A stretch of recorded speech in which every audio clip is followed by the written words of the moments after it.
and to the republic for which it stands, one nation, under God, indivisible, with liberty and justice for all.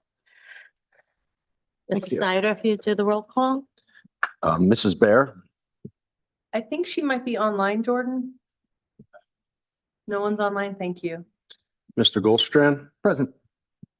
Mrs. Story, She should be coming. She said she's gonna be late. and Ms. Cotrillo. Here.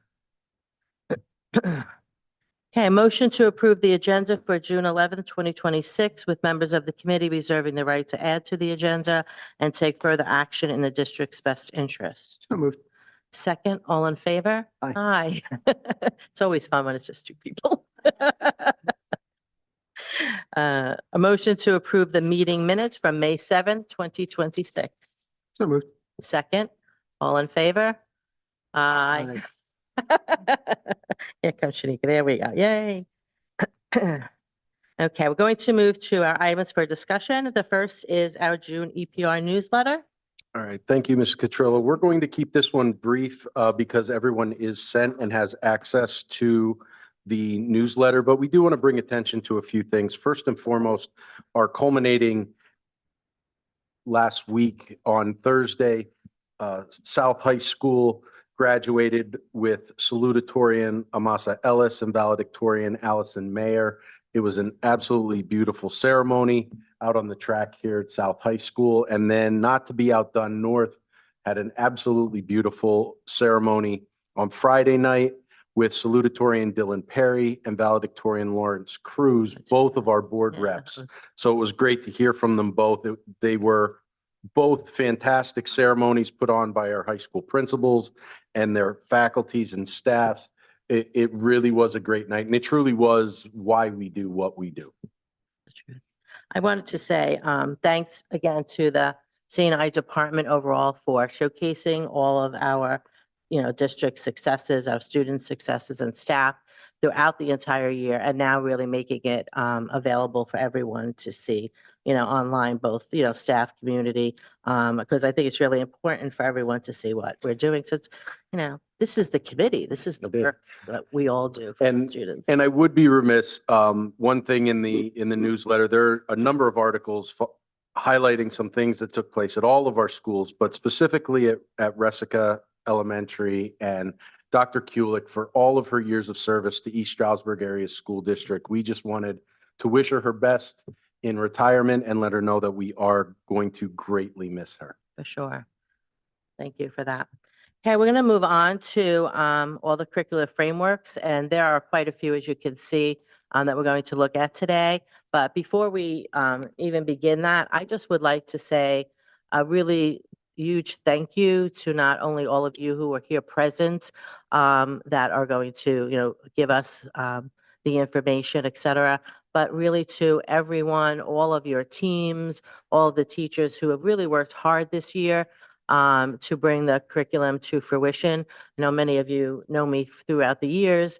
And so, for me personally today, English and reading, it's quite a milestone. And when this week, when I, popped by and Amy Polemounter, gave it to me actually even in print, I thought to myself, wow, like we've made it, 20, 25 years in the making. And I can't tell you really, like, I got emotional because I was like so proud of everyone reading it. And, and particularly for, obviously for the high school, we were so pigeonholed for such a long time, with the same works, because we couldn't move without being able to write curriculum.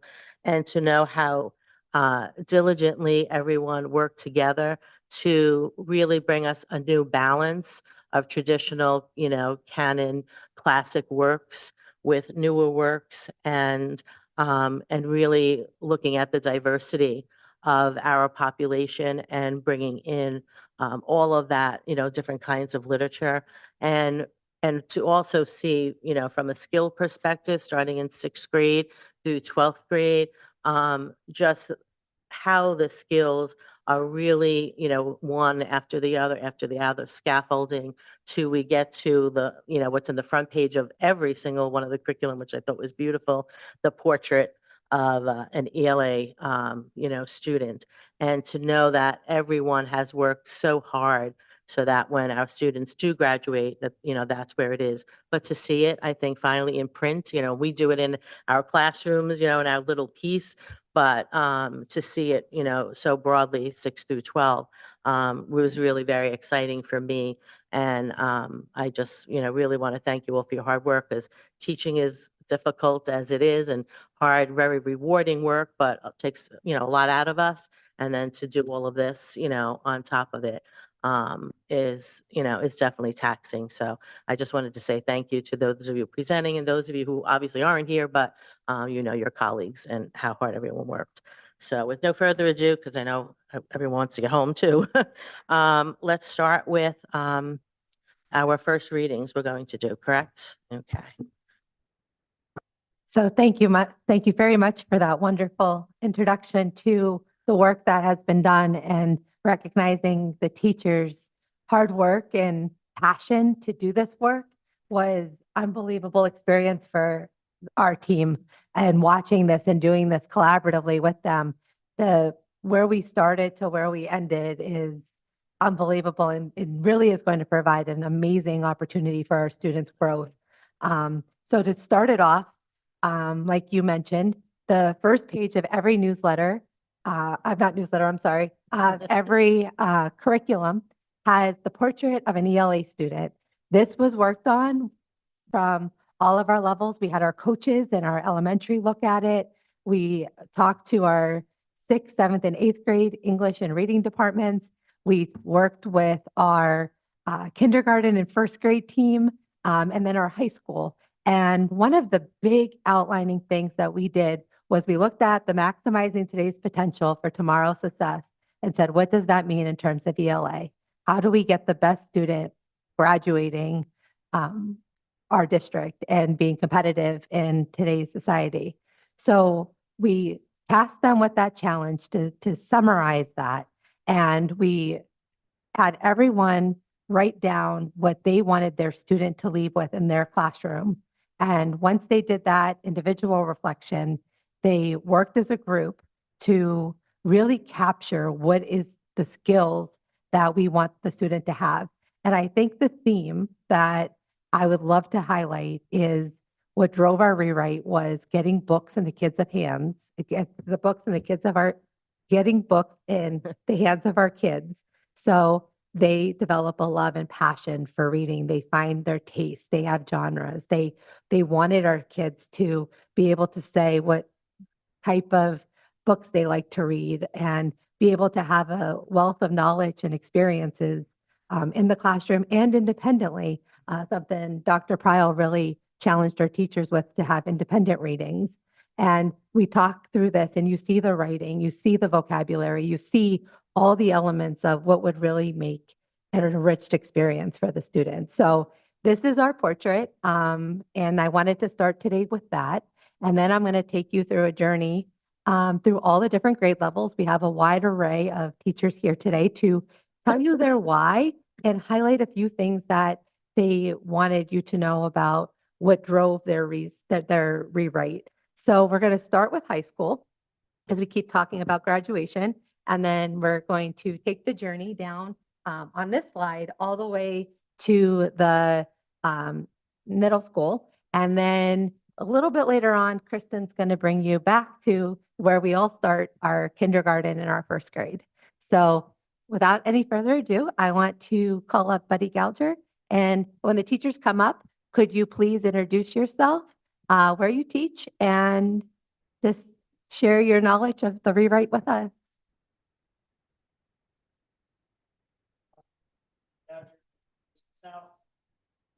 Full circle moment. Yeah. He was actually the one that hired me. 10 years. Well, we talked about curriculum. Yep, yes. The same thing a few times. Mhm. That was louder than I expected. I'm going to start with the thank yous. So Amy, Marilyn,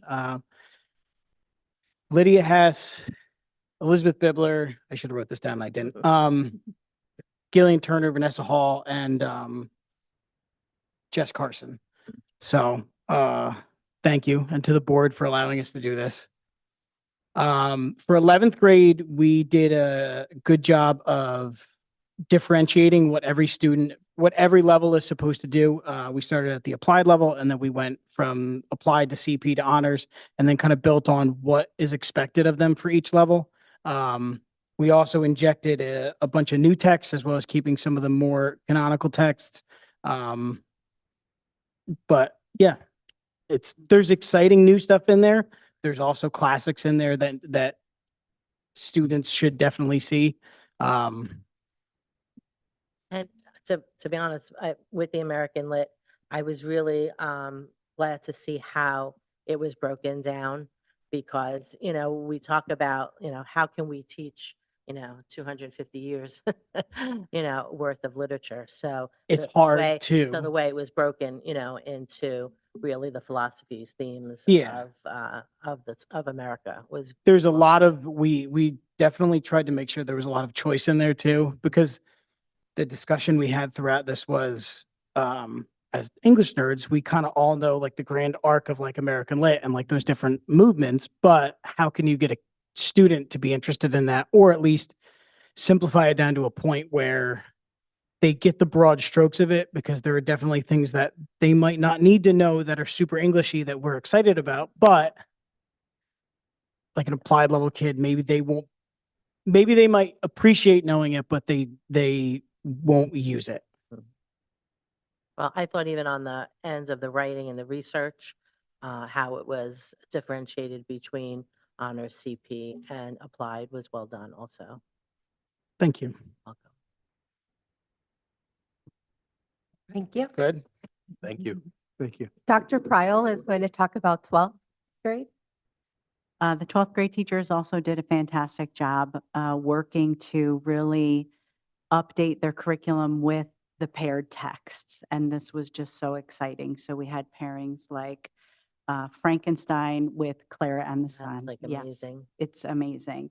And Lord of the Flies with the Grace Year, right? So I think, not just bypassing the classics for the newer text, but including them in this way, similar to 9th grade, it just elevates the whole conversation about the themes and the different time periods.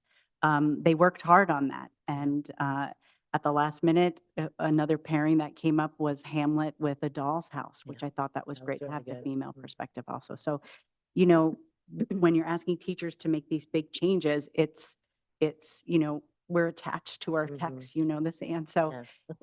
they really worked hard on this, and we were so proud at where they landed with everything, and we think it's a strong, robust curriculum for 12th grade. I agree. The only comment that I had was in 9 through 11, the vocabulary was delineated, and in 12th grade, it wasn't. So that would be the only, thing that I noticed that I would say, to take a look at. But Yep. otherwise, I mean, and I taught 12th grade forever, so Mhm. I was really pleased with how it worked, how it all came about. Looks great. I mean, so many really rich texts, Yes. I think.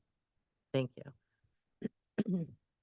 Is there any other feedback with the high school framework that we presented tonight before we move on to middle school? The only other thing I wanted to highlight was at the last EPR meeting, we were asked to make the change is with having a scope and sequence and a progression. We made that change to the 9th grade curriculum framework.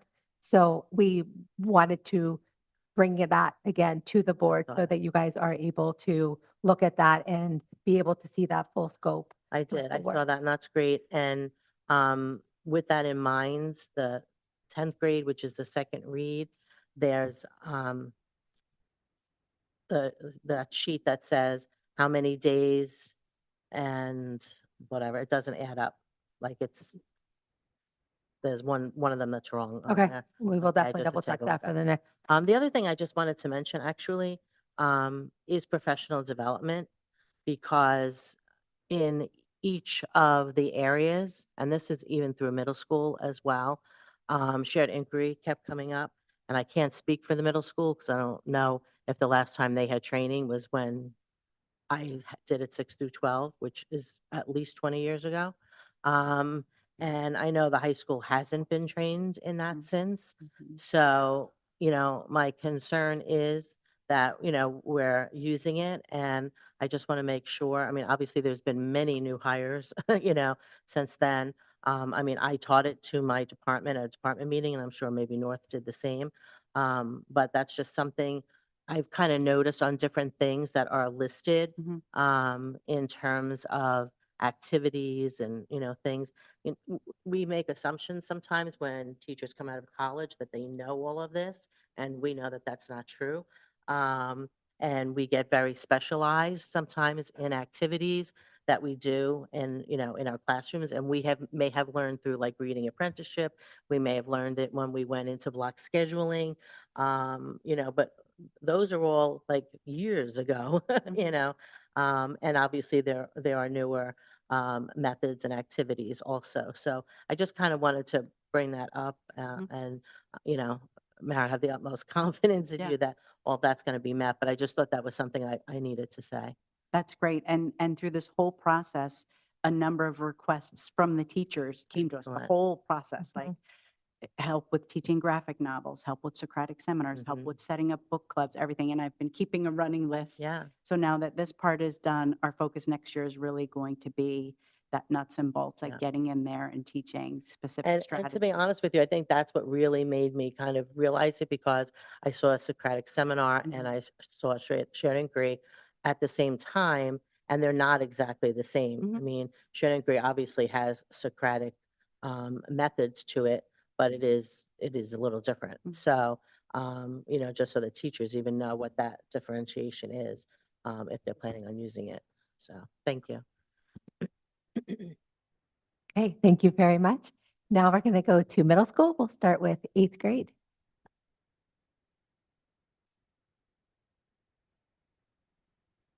Hi, everyone. My name is Caitlin Pecha, and I teach at JTL, and I was a part of the 8th grade ELA curriculum writing committee. When we first met as a group, we all agreed that we needed to ensure standards were being met within our content and that the content was not being rushed. We want students to learn, and we believe what we have put together is going to benefit all students. Further, as 8th grade teachers, we also want to prepare students for their English classes next year and as they continue in high school. In order to do that, we reference the 9th grade curriculum guide to help us plan for setting up that foundation for students. We decided to organize our curriculum into 4 categories: literary analysis, informative and research writing, argumentative writing, and narrative writing. Within each category, we also included a variety of writing skills and grammatical concepts that not only pertain to that mode of writing, but will also be referenced throughout the rest of our time together during the year. Students are already familiar with writing TDAs, so we thought a literary analysis would be beneficial to start out the year for not only that reason, but so we can also review and build upon how to introduce a topic, building body paragraphs that support that claim that you're making, and providing and explaining evidence. The skills leading up to this will include paraphrasing and summarizing, building a strong thesis statement, and incorporating in-text citations correctly and pairing that with the use of ellipses. The final product will be an essay analyzing one of the texts read in reading class. Unit 2 focuses on informative and research writing. Not only will students practice providing descriptive details about a topic, such as in their how-to guide, but they will also practice speaking publicly with a presentation. They will also be conducting research throughout the unit. One assignment requires them to interview someone. By the end of the unit, the students will be writing a research paper informing the audience about a specific topic. Throughout the unit, we will practice on writing sentences appropriately using active voice as opposed to passive voice, and we will dive deeper into the types of clauses and sentence structure to ensure that their writing contains variety and fluency. For Unit 3, we are again going to build upon the skills taught in Units 1 and 2. The unit will focus on argumentative writing, so they are implementing skills such as summarizing and paraphrasing, in-text citations, and research while also making a claim about a topic. The next steps are to then provide an opposing claim and counterclaim, which will allow the students to continue thinking critically. Within their argumentative essay, they will be using transitions to move from one paragraph to the next, and we will also be focusing on commonly confused words. Finally, we all agreed that the students worked so hard all year to compose and submit all of this writing. So we thought it would be a treat to close the year with narrative writing, where the students can write a bit more freely. In this unit, students will compose their own poetry as well as learning how to develop their characters, include descriptive details, and incorporate interesting dialogue. The final task will be a short story composition. I have incorporated what our students will be learning in a nutshell, even though I'm sure it probably didn't sound like a nutshell. But I do think it's important to add that every unit will include a TDA and poetry and/or short story reading. Additionally, there will be writing assignments that are completed in conjunction with a text from their reading class to better assist students in making connections through their writing. That was beautiful. One of the things that I noticed about the sixth, seventh, and eighth grade, but I went 12th down as well. So eighth grade first is the idea that it is so well written in the sense that it's very clear and easy to understand. And even though now, like you're talking about all the grammar, the way it was written in there, it's something that we're not being hung up on the actual terms, but instead how it's being used in the writing. Mhm. And that came out very clear in the framework. And I haven't even seen the course plan yet, so like what you were just doing now to me was really bringing the course plan to life, from the curriculum framework itself. So, I appreciate that, but I could see it even, without the course plan yet. So thank you. It was really well done. Appreciate it. We're going to move on to seventh.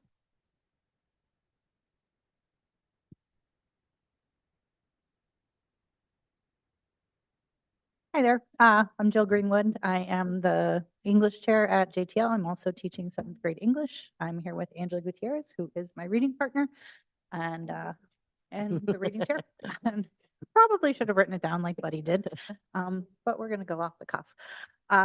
For our seventh grade curriculum, as far as writing is concerned, we took the approach of where we wanted to delineate our units similar to what we had done in the past. So we're starting with narrative, which is where our students generally have the most success. While we're doing narrative, the reading is going to be doing the fiction. We'll move then into informational and argumentative, where the students still are struggling just a little bit, but they generally have a wide range of success. Then our final unit will be writing poetry and writing a draft of a drama after they've had some success with it in reading. Embedded throughout that, we're covering the grammar that we know is within the eligible content on the PSSAs. So for the first unit, we are starting with the basic sentence parts, because students know their parts of speech, they don't know how they coalesce in an actual sentence. From there, we're going to move into phrases and clauses, and then seeing how those phrases and clauses are put together to form different sentence structure with variety. Additionally, we will be using Greek and Latin roots threaded throughout, so students can see how you take those word parts, put them together, and form new words, so they can hopefully, fingers crossed, figure out what unknown words are.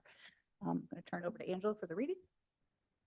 So when we planned the reading, we were really looking at two things. One, how do we get our kids interested and loving reading? Because so many of them come to us tired already, through analysis, through reading short pieces. They just come to us really jaded and tired. The other part driving it is making sure that we were hitting all the skills. And I always advocated for making sure those skills are coming back in a circle more than once before the PSSAs. So again, our first unit is based on fictional writing. We'll analyze it for plot, character development, all of the things that go with fiction. Then we'll move into our nonfiction pieces. During that second marking period, we'll look at informational writing, but also looking at argumentative writing, which then will be shown up in marking period 3 for argumentative writing. That's when they'll actually do their essays. So they'll get a bit of it during the second marking period with us as the reading teachers, and then they'll get it again when they go into their writing portion. And then the third marking period is a mixture of going back to fiction and nonfiction pieces. So the terms, the skills that we practice in first marking period and second marking period will then come back to the kids so that if they didn't get it the first time, they have a second opportunity to really dig into those skills and get it before PSSAs, or it at least reinforces what we did. And then we end the year with drama and poetry, which we do have poetry sprinkled throughout because PSSAs do like to use poetry a lot in their testing. But we get to dive into it a little bit more deeply and really get to look at a drama, which the kids don't have as much opportunity to do. So I know in the past when I've done things where we're reading a short story and they read the dialogue parts and I read the narration parts, they enjoy it, they love it. So we're hoping that through having the different variety of styles, adding in a new novel for nonfiction, continuing with Hunger Games and Ghost, and then adding the drama, we can create readers that will read for life. Should have started with our thank yous, but Angela Britton, Will Green, and Cheyenne Fry also were helpful in writing the curriculum. And I do also want to thank Andy, Amy, Marilyn, and Kristen for giving us this opportunity and for trusting teachers to have autonomy that we know how to teach, and we do not need a canned curriculum to do that. So thank you. Can I get like an amen? Yeah, I know. That's what I want to say. Amen. I'm with Do you that have one. any questions for us? I don't have any questions, but I do want to say that it's really important that not only do we have English and reading, you know what I mean? Like that we're doing 45 minutes all year, of reading, 45 minutes all year of writing. And what I really paid attention to in when I was reading the framework and I saw it really interwoven is the fact that how you are working with each other, because, teaming can be interesting. And through the years, it's morphed into things that maybe it shouldn't be, So to kind of, to see it again, I think working in that very collaborative fashion, but yet very specifically delineated what is reading and what is writing, what is English. And I think that's really, really important. And I want to thank you for explaining the argumentative piece in the second unit because I did write that down. So see, this is why. Because I was thinking that they should have been flipped because you were doing the argumentative writing in the third, and I really felt in the reading in the second unit, it was much more argumentative than it was informative. And I said, not that it's, that I even wrote down, not that that's a deal breaker because you're doing both, but I'm glad to hear you say why you were doing that, in terms of really wanting to set it up before you even introduced it in the writing. And that makes perfect sense to me. It didn't when I was reading and I was like, oh, maybe I would have changed that, but that's why you're teaching and I'm not. So it was beautiful. It was well done.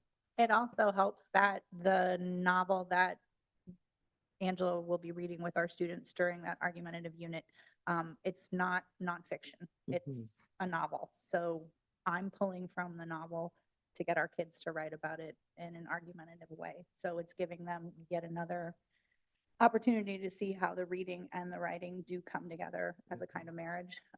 This process gives us flexibility to be on the same page, but not in such lockstep that one of us is holding the other one back.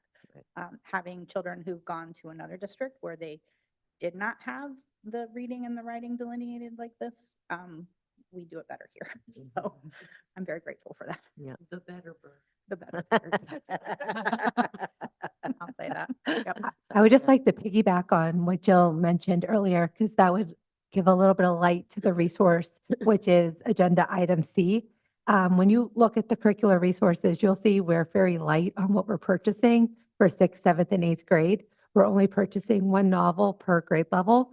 The reason for that is that a few years ago, our district made an investment in an HMH program that would span across 6 years. So the teachers have access to the resources through that program. What they did was, as Andy likes to refer to it, as they took the handcuffs off and they really were able to take it and utilize all the resources that the program had to offer and take the best out of it that gives the students the exposure that they were looking for to meet the standards. But they already had a novel in each grade level, and then they each did an additional one. So when you look at the curricular resources, you'll see Prisoner B for 8th grade, Hidden Figures, and I won't take the 6th grade novel away. I'll let her present that first. But you will notice that that is why that looks a little different versus high school. Yeah. And also where they were too, that you wouldn't see the wide array of the genres that they have because they have the passages built in throughout. So they were really able to give the kids the exposure. And that's what they looked at and making sure that they had questions and passages that hit the standards and also the different DOKs. I mean, I noticed that. I mean, I knew that, but I noticed it in the actual framework itself. It would, would have delineated where, that you had it from HM, whatever it was. And and I was happy to see that so that I knew. And that's part of what we're talking about, having the autonomy to do it. And I love that expression, handcuffs off. That's beautiful. That's like a good coined one to use for sure. Yeah, because because that's what it is. Like you have the resources, but let us use them the way we want to use them, not to, not to be on, day 2, we're on page 22, and letter B, everybody together, so, it gives us that freedom, but having all the materials there, is great. And I would also like to just acknowledge Jill and Kristen Lord. They were the teachers that when Andy first started and I just got into the role of curriculum, scheduled a meeting with us at middle school to discuss where they felt like we could do better for middle school education for ELA and expressed concerns and highlighted the positives and the negatives of where they're currently at and really drove this whole initiative. They were the ones that as teachers said, we want to do better for our kids. And I think that alone just needs to be acknowledged because the whole middle school rewrite came from that conversation because they did have a curriculum, they did purchase resources, and they were willing to sit there and say, we're willing to redo it. We want it to be right. If you're willing to work with us, let's all dive in. So that on behalf of all of the teachers, willing to take that step is just something I had to highlight once again, how much that was appreciated. I'm glad that you did highlight that because I think it's, teachers don't get enough credit as it is, but to, have resources there, but know that they're not being utilized the way that they should. And I want to also say it's kudos to you because having, worked prior, we understand what some of our roadblocks were. So they felt comfortable enough to be able to go to you. So that also, you know what I mean, is a kudos to you as well. You know what I mean? That there is this obviously open door policy where we can all communicate with each other the way we should be as educators, to do what's best for our students. So I appreciate you taking the initiative, of course, but I also appreciate, that everyone can come to you, openly to discuss what needs to be done for our students. So kudos to everybody. Thank you. And last but certainly not least, 6th grade.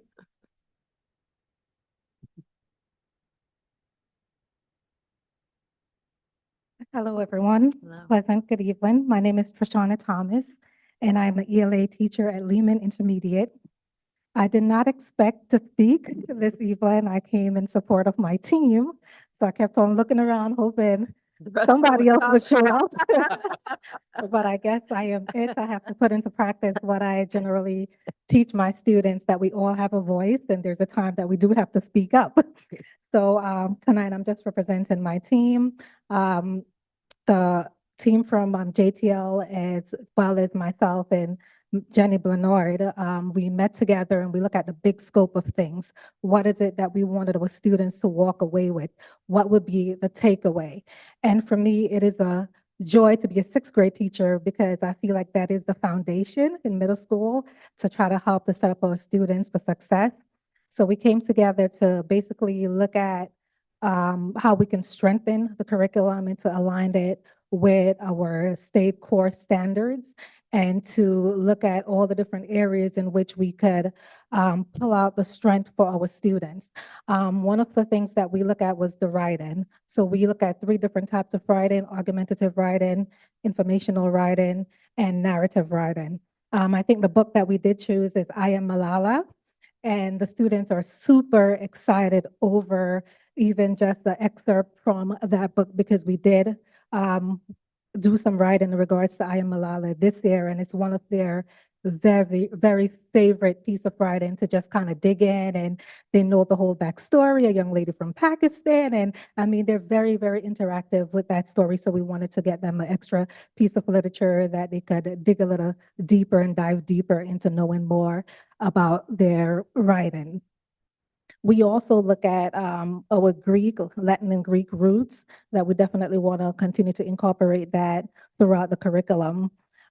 Starting out basically with the writing process, and we do have vocabulary that goes along with each unit, maybe about 5 or 6 words, so we're not trying to overload the students, but we definitely want to highlight a few points in which they could utilize the words and walking away knowing how to use those words, whether through speech or through writing, just knowing the power and having a joy that they could pull away from, writing. We also wanted to do more project-based learning, to really have the students do hands-on materials and not just, stuck with, paper and pen or just typing away at a computer. So one of the things towards the end of our unit 4, that once we're reading Percy Jackson, and I did this year with my students, they were able to actually create cabins, and they went into the different Greek gods, and they were so excited. Some students created posters, others actually used shoe boxes, and they created like multi-level different, the inside, they write about, the rules per se, like if you are Apollo or, whatever different types of characters from the books that they do in reading. And they talk about, the godly parenting characteristics. And it's just fun to see how they interact with their peers, and they're tying it all together, like corporately, really enjoying what they do. But on a broad scope of things, we definitely look at sentence structure. We look at the different parts of a sentence. We also do, independent clause, and we work on every area in regards to ELA and writing and just merging it together. So overall, it was a joy to work with the team. They did a fantastic job. And one thing that I personally enjoyed, I like the liberty that even though we're working together as a team, we're not so restricted. We're able to kind of move at our own pace and kind of piggyback off each other, but at the same time, you have that freedom to really go for it and make it fun and, give it your heart, and having the students come along on that train. So thank you for listening, and I hope I did my team justice, because I am the new kid on the block. I just finished up my 3rd year at Lehman, and everybody else on my team have about 25 years and more. So I just wanted to come out and support. And that's why they left it to you. I live and learn. And your enthusiasm shines through. So they were smart in letting you do it. Well done. Thank you. That was great. Thank you very much. Is there anything we have for the middle school curriculum? No, it was fun for me to read, especially 6th grade, truthfully, and then, see where it goes. And so the enthusiasm of 6th grade, because in my mind, like, they're still babies, and, and so having that kind of enthusiasm, and mythology, and, as you say, it's always a fun read, Percy Jackson. So, And I would like to say that this was a daunting task for everyone involved, and I think this is because of your presence, Mrs. Catrillo, that still, and I'm saying that as a compliment. That's Your pretty funny. presence in It's funny. the English department across East Stroudsburg Area School District is definitely present. Aw, thank And you. the questions that would often be brought to me are, is Mrs. Catrillo going to be okay with this? Do you think Ann will get mad if we do this? And the work and the time and the thought and the purpose, like everything was done with purpose in this project. And I know you saw it as you read through. I hope other people that look through it and read it truly understand that everything was done with such a purpose. It was placed where it is placed for a very specific reason, that is for the benefit of our students. And as someone who gets to come in and go out and come in and go out, I'm not rolling up my sleeves all the time with this, but seeing these professionals work the way they do, truly inspiring. And this is something that we can be very proud of. No doubt. I'm speechless at that, because that's the truth. I mean, we know, who we are, and it's just time that we stood up and let everybody else know who we are. That's what's happening now. And that makes me, I mean, that's really why I ran for the board, truthfully, so that I could help, hopefully, to give everyone else a voice to do that. And it's obviously we've all been successful, so that's wonderful. Great news for our students. for sure. Absolutely. And the last bullet, actually, I don't know if I'm allowed to go to bullet C. Is that, You is can, that? no, I could- just discuss. I could just We say, can okay. discuss. Yes. Bullet C is the curricular resources, and it is just a list that it has a full breakdown of everything that we're purchasing. I do want to note that, and you will definitely notice some of those books are classics that we previously owned. We wanted to make sure that when we were repurchasing books, that the teachers wanted to make sure that they had class sets of all of the same editions. Most So definitely. if you notice that there are some that we had in the curriculum prior, depending on what we had and what's still available to purchase, you may see some. Actually, I thought I thought the numbers were low, so I'm not at all surprised. The only thing I'm not sure of, and I'll throw this over to Andy, is we should move this to maybe the July meeting to approve, so that for the first, because these are coming from the first reads. So I wanted the rest of the board has the time to look at them, because that's what's in the curriculum, are the new titles. Like if it was just replacement ones, I would say that's fine, but they're new titles, so we And- want to make sure the rest of the board has the opportunity to comment one way or another on that. 100%, Ms. Cottrell. The reason that they're on EPR this evening is because without the EPR meeting in July, Right. we wanted the committee to have an opportunity to have these. My plan was to have them on the agenda for the July Perfect. board meeting with the curriculum framework. Yep. But we wanted that additional time to have everything out there. We want to be transparent about everything that we're doing, and we want to make sure that every board member, as well as yourself, gets the opportunity to look at it, raise any concerns with me, so that I can go back to the team, we can discuss further. But then in the July board meeting, we wanted to make sure that this was approved so that we can purchase them as soon as they are approved, so that they can be in the hands of the teachers for the first Yep. day of school. Perfect. Perfect. And I will make sure in my report at our meeting, next Monday, that again, which I always do, but I'll reiterate, this is the first read that they need to look at, and if they have any questions, to, contact you as always, so that we can move forward in July with it. Perfect. Okay. Thank you. Okay, so where are we? That's that. We are down to the curricular framework second reading, right? Yes, Yes. correct. Okay. Jordan, could you go to slide 8, please?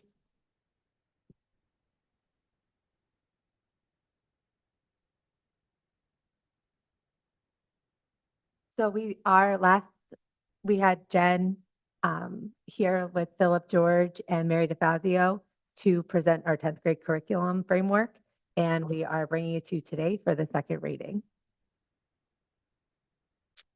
Anybody have any concerns? I only had that one comment that I already made. Yep. That was on that front page. And I didn't get a chance to look at the course plans again, because they presented it last time, and I'm pretty sure they had vocabulary lists Yep. on the course plans. Because that's why I was trying to figure out, because 9th grade did, 10th grade did, 11th grade did, but 12th grade did. And that's, so those were my only two things. Otherwise, fine by me. Okay, we'll make the motion later. Okay. All right. Okay. And then we are on to kindergarten, right? Course- First grade, Course plans. cash plans. Sure. So we have two of our course plan writers. We just finished up our first year of implementing the new resource for kindergarten, the updated resource for Super Kids. So Super Kids, we're incrementally bringing on the new resource. They've updated it based on feedback from the districts that are implementing it. So I wanted to invite Jackie and Maria, if you wanted to come up too. Just Jackie. Maria's like, Just share what that looks like. I know. Maria's like, "Look at Shocking. Maria." All right, I want to start, This is gonna be 2 meetings in a row that you're talking. I know, and I'm Are we starting usually, a good trend? I'm not usually like that, so, but, well, listen, and I'm gonna say this, I said to Maggie and Andy earlier this week when they were doing their, I call it the State of the Union, you were going around, Mhm. and as you talk about me talking at 2 meetings, I just want to say that I am so invigorated to be working with the new CNI team. I wanted the board to hear this, because I did say it to them, that, all of us are so excited to be working with a CNI team that is refreshing to start with, in terms of positivity, professionalism, and the respect that they're giving back to us. And I think everyone, as we have this month, has been like a big scramble. It's been curriculum, it's been trimesters, it's been report cards, and as we're all kind of all over the place, they've been able to keep us tethered, but in a very positive, meaningful way. And I want the board to know that. So I can't speak their volume and their praises enough. And I said to Maggie and Andy that I tell any parents I see, any teachers I talk to, that we're doing a great job there. And I really want to, because you don't Thank always you. get those kudos. So Yeah. for someone who's been here for almost 40 years, to be able to say, look, I'm excited, happy to go to the meetings, happy to meet with them. That's a big kudos to all of Yes. you that are working there. So, Thank you. all right, other than that, I want to say thank you to the board for approving the Super Kids new version. I know that, over the past few years, we've gone back and forth. Is it working, not? So we appreciate that. We love our Super Kids. And thank you to Andy and Maggie and the CNI team for supporting us in that work of the Super Kids. So as I talk about Super Kids, the why, we were talking about reworking the course plan and bringing standard-based working and plans through a program that is a program, unlike, they're talking at the secondary level kind of going off. We do have a program. So fitting all of that in, the flexibility, all of that was what our course plan was about. Our journey started last year with Stacy from Super Kids, came to every one of our kindergarten meetings every month and every staff development and worked us through it. So this year we were so prepared, ready, except we had one little issue. Some of the Super Kids changed, and any of you that know kindergarten teachers, we become very attached to what we do. So we were very attached to every Super Kid, probably more than the kids that we teach. So the fact that we had new Super Kids that we had to address, that was but we made it through, but it was a struggle this year, that TikTok and, they were gone and other people were in. So, but they kept Golly the dog and the cat. So we're all happy about that. That was most important. So, but through the plan, that was where we started last year. Our journey was looking at that, updating. Stacy did a great job. One thing that I will say, and Kristen said the same thing about Super Kids, they listen to every single thing we say. In the years that we've worked with them and we give feedback, they are right there. We could call them, they could call them anytime they're there, and they've listened to our feedback. So the vigor of the program has increased, which is why the Super Kids had to change, because the vigor changed. The way that we're teaching is the same, which I firmly believe in the way Super Kids teaches reading through blending, segmenting, and it starts right with Unit 3. I also think when kids learn to read in a blending, segmenting scenario, that's something parents can support at home.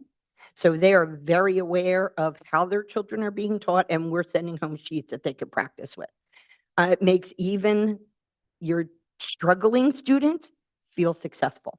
And that was one of the things that we loved about Super Kids when we looked at it years ago, was that all the children feel successful. And then it builds from there. So that is the great part about the program. I will also say, making the course plans in a teacher-friendly, usable manner using the standards was really our goal. I think when we sat down to look at it, that was what we were looking at. Came in during, was part of the core training and the standard and the way we used to do it, but it's very different today. So we wanted to make it more usable, and I think we were able to do that. And last of all, I will say that thanks to Maryland's presence in the district, we also, while we're looking at Super Kids, looking at the program, are very conscious of the goal to put books in children's hands. And I would bet that if you looked at everyone's SPM in the elementary level this year, they all probably said the same thing, get books in their hands. So that was something we wanted to bring into that new Super Kid content also, was so that we were focusing not just on what was in the program, but getting books in kids' hands and going from there. And that has not been here in a few years. And I'm sure Marilyn got that feedback from a lot of teachers that we used to have the book baskets on our table and the kids picked out the books. I'm sure when Maggie taught first grade, that's what it was like. We really had moved so far away from that. So it's wonderful that that is the focus, that we're bringing that back. And I think everyone's appreciating that. Marilyn saying, it's okay to do that. You can have that on your table again. That's good, Yeah, it's a So good- hopefully that will follow through all the way through up to 12th grade, that their love of books and their love of doing that. And it has sparked an tremendous focus in the elementary levels, like book buddies again, where we're sharing with other grade levels and a lot of initiatives. So And that's great to hear, because that's really, if we don't cultivate the love of learning, right, reading right then, we miss our opportunity. So I'm so happy to hear that. yep, as and well. it's happening. It is happening, Yeah, and that's great. refreshing. Thank you. you. Great presentation. So thank you to Jackie and Maria for working on that. Our first grade team was Heather Grass, Susan Hegarty, and Deborah Osborne.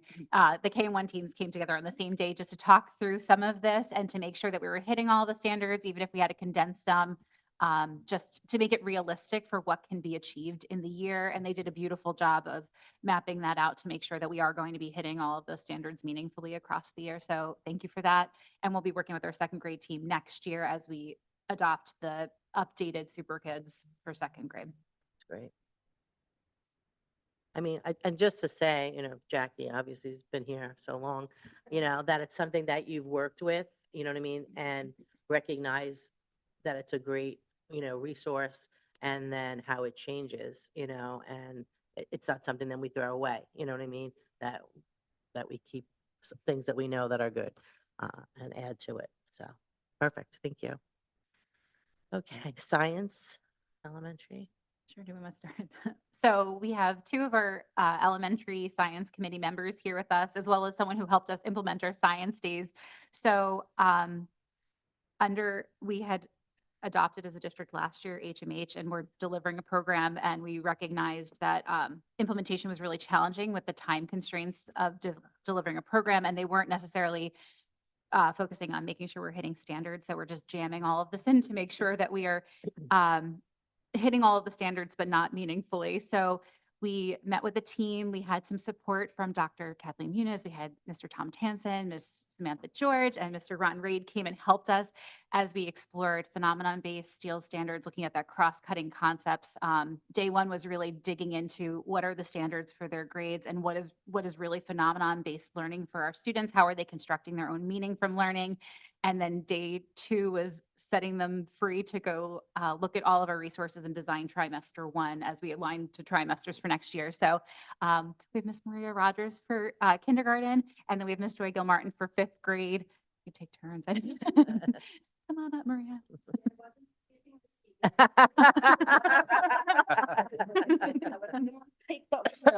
Twice. And I do want to apologize. I have to read from my computer because I wanted to write everything down to make sure that I came across with everything that I needed to say. And my printer decided it was summer vacation, so it took a vacation. So first, I wanted to express my sincere gratitude for the flexibility and trust that you granted our kindergarten team to develop our science curriculum in a way that truly serves our students. I know everybody's been saying the handcuffs off and that, truly is how we feel. Your willingness to step back from a one-size-fits-all approach allowed us to ask an important question. What does kindergarten science actually look like? And the answer was very simple, like our kids. Kindergarten students are curious, playful, and naturally driven to explore the world through their senses, and that is science. Kindergarten children are natural scientists. They use their five senses to observe the world, ask questions about their surroundings, and investigate to make sense of what they encounter. Yet kindergarten is often an afterthought for curriculum publishers. We're treated as an add-on rather than a rich, inquiry-driven experience that it should be.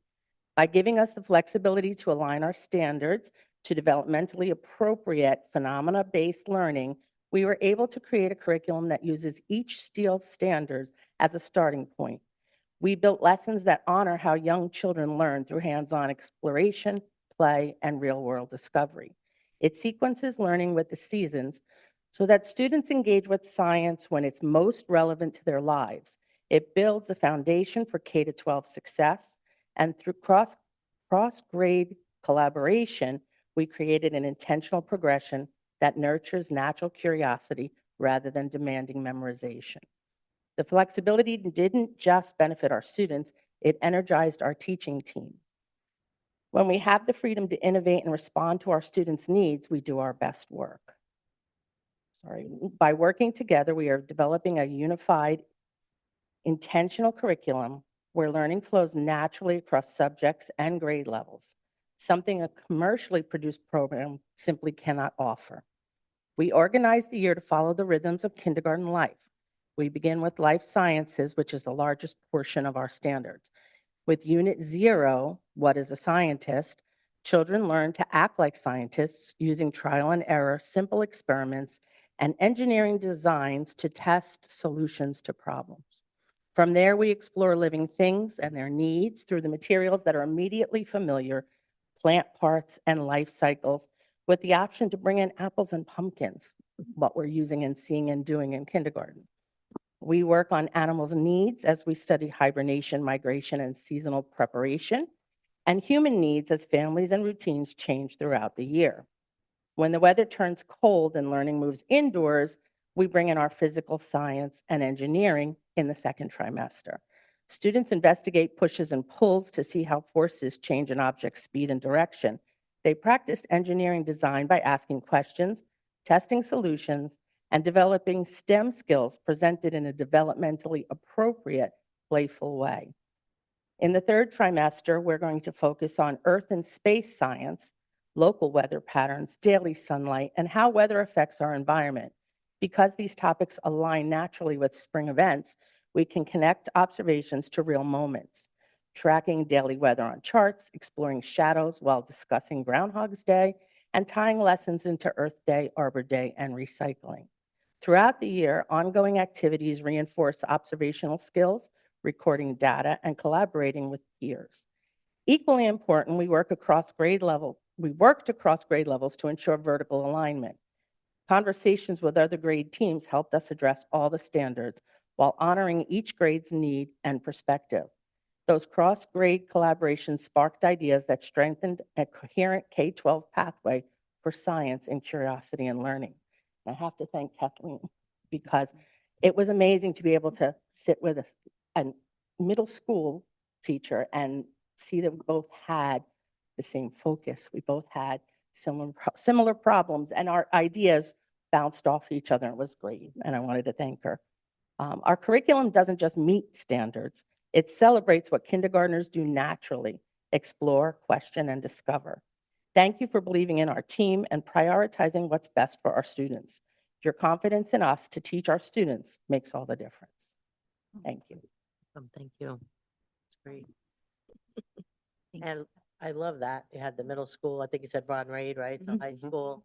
I mean, that's really, that's wonderful. I mean, thinking about that, talking about kindergarten through 12th grade, like, Yeah, our Perfect. elementary team was just incredible through the whole thing. Joy, come on up. Having the secondary folks come in and share really that background science knowledge supported their work. It was a really awesome. That's days. awesome. Yeah. It was very exciting. So I'm Joy Gilmartin. I teach fifth grade at Rescue Elementary. I just finished year 37. I know.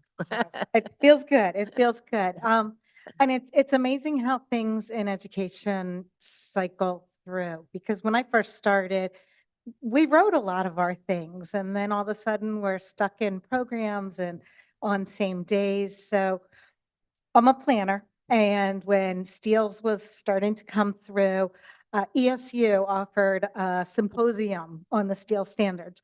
And Dr. Robert Cohen was leading this symposium, and he was also involved in designing the steel standards. So I was very excited to go. He made it sound so amazing and exciting. And we're filling these kids with wonder and curiosity. And then we get HMH, and it fell flat. It sucked the enthusiasm right out of everything, and it was a little disjointed. So there were good things within HMH, but just You it was needed very you needed cumbersome. the handcuffs on. Yeah, thank you, thank you.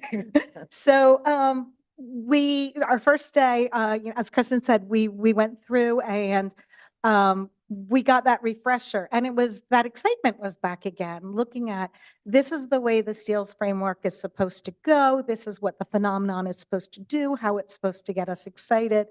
And that excitement was there. So I was very glad to have been invited to be part of that committee. We chose from different areas. We used a little bit of gizmos. We took some of those good things from HMH. We looked at Open SciEd, and the secondary teachers there were a great resource for us too. So as we were looking and we're planning and we're trying to find things that are going to really have wow effect and get the children involved, and they were there to help guide us because we don't do just science. So that was really nice for us. Fifth grade, we chose to use physical science first because that was where we had most of our standards. And it seemed to fit together best, working on states of matter, properties of matter, chemical reactions, before we got into earth and space and life science. But it feels like we were given an opportunity to breathe that life back into the curriculum. So we are very excited about it. And it was a team effort. And like they said, all of the grade levels were there talking to each other and just brainstorming things that would help each other. So it was a nice opportunity. So thank you so much. Thank you, Joy. About this process, I have a lot to say about it, and I will keep it brief, but the work done by all of our teachers, number one, is unbelievable. And the teachers sacrifice time with their students to do this work for the betterment of the district as a whole. And for the teachers that come, they aren't taking full lunches. They're not getting extra pay to do this. They're taking time away from their children, and they're checking their computers to make sure that their kids are on task and that the people covering their classes don't have any questions for them. So there's a big sacrifice being made by every teacher to do this work for the betterment of our district. And I do want to shout out to Ms. Pulmounter and to Dr. Long for this project specifically. They saw the need for some content area specialists. They reached out not to outside vendors, not to some other group. We looked internally. We said, who are our teachers who can help our teachers make a good program for our students?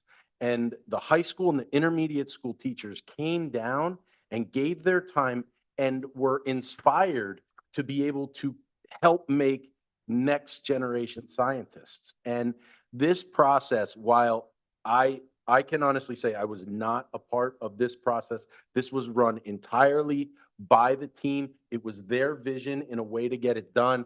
In fact, Amy and Kristen were working late nights, making sure that if they couldn't teach the lesson, more things had to be put into it. So the work across the board that was done on this project is unbelievable. And we have a first-rate, top-notch elementary science program. That's great. Great to hear. All right, so should we move on to science middle? Sure. Okay. Yeah. So we have yeah, this is Dr. Kathleen Muniz. Are you up first? You're it. Tag, you're it. I didn't think I was coming for this. So, but we decided as a department and the curriculum team at the middle school between JTL and Lehman, we are such a tight knit. Like we really bonded last year when we were writing the curriculum and then through the course writing process, like I can call all of them friends. We had Jessica Ramos, Samantha George, Megan Whitney, Kelly Cassidy, Nathan Fakula, and myself. And the course plans that we wrote were for like the beginning of the year. We had a conversation about what should each grade level cover that will get the kids ready for phenomenon-based learning and the science they're going to experience in middle school. And sixth grade, they're taking the responsibility of kind of going over the nature of science and what is that science process to start off the year before they jump into their phenomenon units. At the seventh grade level, they're going to be doing engineering practices and looking at doing a design for a boat and revising their designs and things like that. And then at the eighth grade level, we are focusing on modeling and looking at the idea of, well, what is an actual scientist? And having the kids create models and then focusing on the science and engineering practices, the cross-cutting concepts, so that they can revise their models in the future and see how that embeds in and hopefully change their idea of a scientist. Because I always ask the students, who thinks they're a scientist? And nobody raises their hand. And at the middle school level, they're all scientists because they ask why about everything. And as soon as I start to say that, they kind of open up to the idea. I'm like, and I say throughout the year, we're all scientists. We're all scientists because it looks different, but the skills are the same. So these course plans were to develop those starting skills needed so that when we get into our full quarter phenomenons, students have some of those scaffolds that they'll need, and then everything else we can kind of fill in as we go through. Great, thank you, thank you. It'll be interesting to see, since in elementary now that we're just starting it and saying, what is a scientist? To see how that develops as these years go on, and then you have them again, in sixth, seventh grade, what a scientist is. I think it'll be interesting to see. I probably won't be here, but but very good. Thank you so much. Future educator? So the future educator did their intro to special education class. It's the second dual enrollment class that we offer our students. They wrote their course plan that coincided with the NCC course, and Mr. Kramis and Dr. Francois both delivered that instruction for our students. So it's an awesome calendar showing what learning actually occurs for those students and the opportunity that when they said that they're going into education, they really understand what does that mean. So if you get a chance, definitely take a look at that one because it's impressive to see what they were able to do with that cohort group. I mean, I've been impressed with the future educators from day one. I mean, what the teachers are accomplishing and the students. I mean, really, like if you think about the fact that it lets them just like get a real view to what education is. So one, is that something that they even want to then, major in or not? And then to think that the experiences that they're having and they're not even in college yet, you know what I mean? If this is, and they decide they want to be a teacher is kind of mind blowing actually. And, I think it's been one of our best programs, I think. If anybody wants to learn more, you can check out this month's podcast where we talk to our students about it. There we It was go. fantastic. There we are. Yeah, I think that's an amazing one for sure. Okay, anybody else have anything on all of those course plans before we move on? Okay, I good, would just say a couple of things. Sure, before we move by all on. means. I was just waiting to punch it all in. Unlike Andy, can't be short. I apologize. I still teach history. No, if you ever notice when you go to a wedding and they say couples come out and dance and you dance, and like, if you've been married for more than 5 years, Yeah, you stay on the floor, right? And so I'm thinking of that in my head and I'm like, man, I'm almost at 30 years. This is great. And then I sit here and I'm like, I would have been off the dance floor a while ago with all these other teachers that are in here. And it amazes me because often you'll hear teachers, quote unquote, phone it in at the end of their career. Our teachers are working with, they didn't dump this onto new teachers, like, even though you might have to talk in front of everybody. They just didn't say, let the new teachers do it. It was a combination of both, it seems like. And that's, I think that's the most important thing. And I think you can see the veteran teachers' input with new teachers' information that's brought into here. And then, of course, with the leadership to guide them. These are amazing. I mean, they're very intensive. You know, they're labor intensive. You went over all that already. And the other thing was, I almost feel like this should be showcased more than hidden away in a sub menu on our website. It should be curriculum. There should be a drop down menu. This is my, We are opinion. we are doing. yeah, it We are should going be to a be drop doing a down. website overhaul within the next 6 months. And because when we had this conversation, I mean, it might have been last year, we've been talking about this so long. You know, I know new teachers in other districts where they're like, you know, one of the biggest concerns we had in the beginning was there was no real scope or sequence. And, you know, in the beginning, not with the process, but Right. before. Mhm.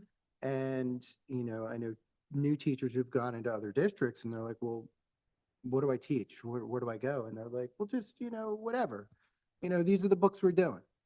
And as an English teacher, you know, you're like, okay, well, what am I supposed to do? Where am I supposed to go with this? How am I supposed to have it? And I told me, so look in your curriculum. She's like, what?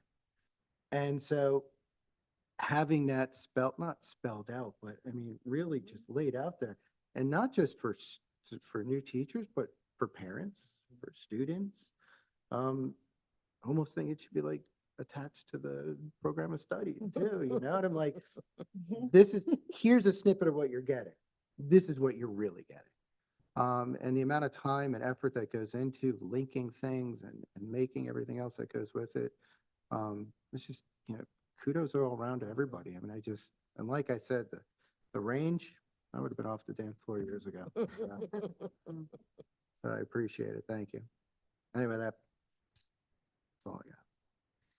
I just want to say, I mean, I was a secondary teacher my entire career, but when I became union president is really when I started to understand and know elementary and middle school world, and particularly elementary.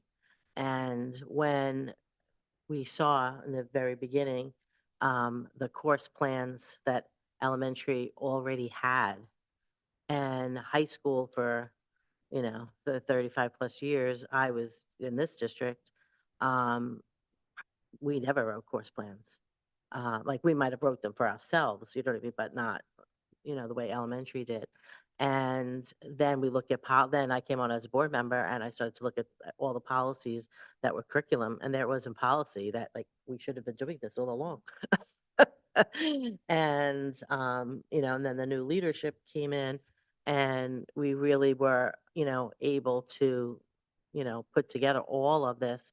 And that's why, you know, I say, you know, elementary has kind of been carrying this load for a really long time.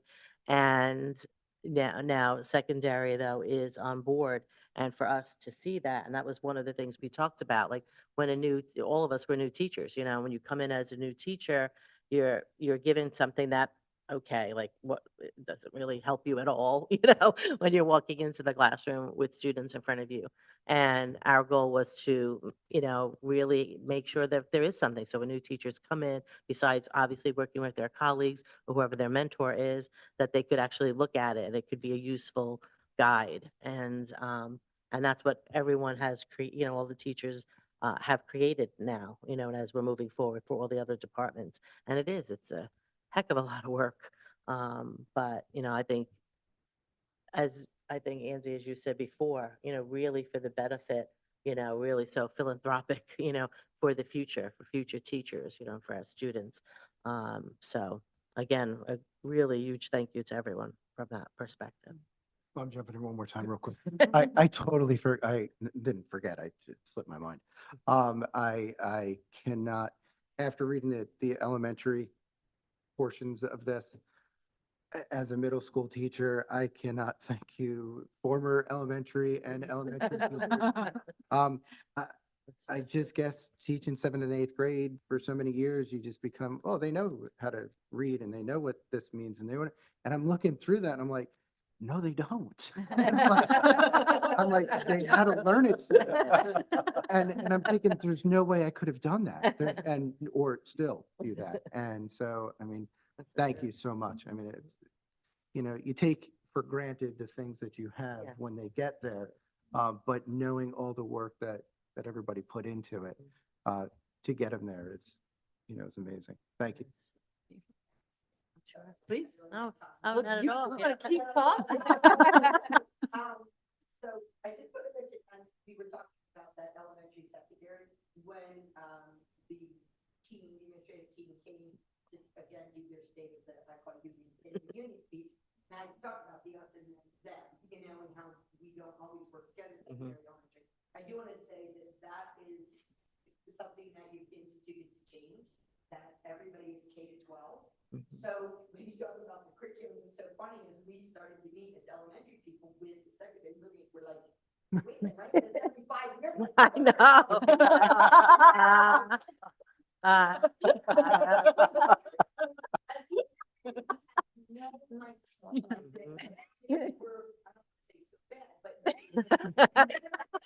They were. So-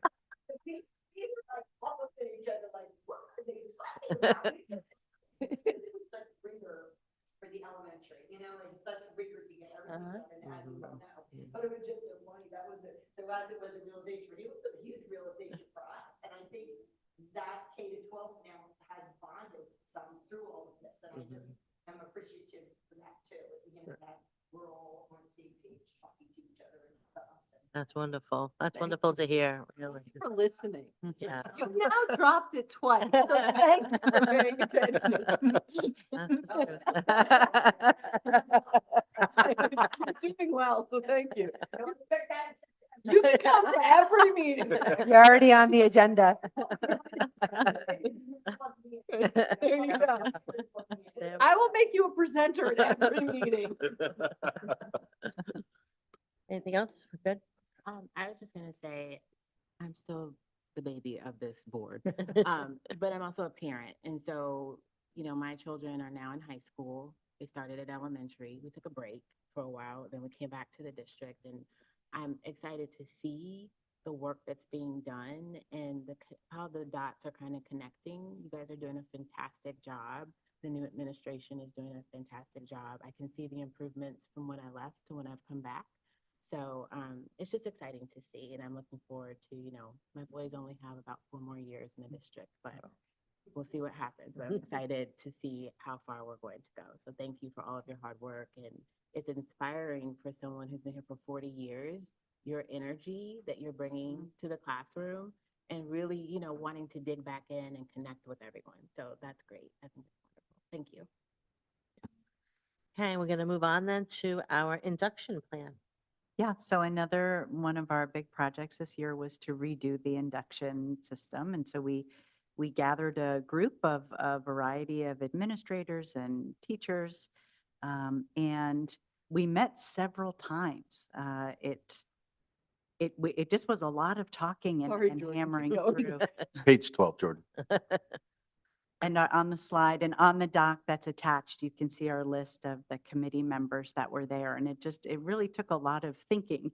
But we came out with a plan that we all felt really proud about. And I'll just highlight a couple of the changes that are on there. One is we're going to have training for mentors. So not just training for new teachers, but Hey, that's training for phenomenal. mentors as well. We're creating a mentor pool. And then from there, you know, we have people that we can use. And then also train them. We're going to be starting focus groups, which this would be informal kind of meetings with just one facilitator, a teacher, so that the new teachers can really talk amongst themselves. And even though, of course, the mentor is supporting them, it's nice to have a space where they can just talk a little less formally. And these focus groups have been happening at South High School already for a couple of years. And the facilitator there, Danielle Camunel, felt like that a lot of issues came up that a young teacher might not bring to their principal or even their mentor, you know, because they want to do well in front of the mentor, right? So with the focus groups. And then we really spent a lot of time going through the checklist kind of month by month of the things that should be covered. And then I've been working with HR to streamline this so that HR can record these more easily and the workflow can be more seamless on their end. That's great. But Dr. Kathleen Muniz is part of our group. We've asked Kathleen to do a number of things this year. And to her credit, she has said yes to every single one of them. She is a true leader in our district, but she was part of our committee. So please, yeah. This was actually a privilege of my career here in the district. I felt that it was truly collaborative. There were people representing North, South, elementary, intermediate, high school, and we were working with administration, which has never happened before since I've started. And I could probably speak for everyone. We were actually heard. Our ideas were heard, discussed, and implemented. And I really think we created a mentor program that all of us would have loved our first year of teaching. But it was a joy to be a part of this committee and being able to collaborate and share our ideas. And I am very proud of this induction program. I think it's going to really help new people and keep new teachers in the district. Thank you. Mind my asking how many years you've been here? 19. 19. Notice what she said? First time that this has happened in 19 years. That's all I wanted to say. Okay. Just wanted to reiterate. Okay. That's a long time. It's See? I'm glad to hear that. I Yeah. think that that's really important. Yeah. You need support as a new teacher. Since joining the board, I tell people all the time that you guys are not paid enough. Nobody in this room is paid enough money. I'm not paid anything to be here. We're good. Yeah, make it clear we're all volunteers. Right. Wow. But you guys do such hard work, and just knowing my own children and being home with them for a week. I think it's great that you have that. It's been 3 days.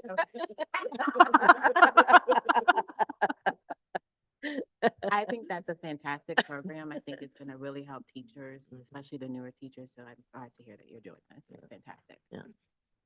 Excellent. Thank you. The one question I have with regard, I mean, again, this is, you know, coming in as a new teacher, and I love the mentor portion of that. Being a mentor for a number of years, I don't know how I got picked for that, but there was very little guidance in that department. And so I love that idea.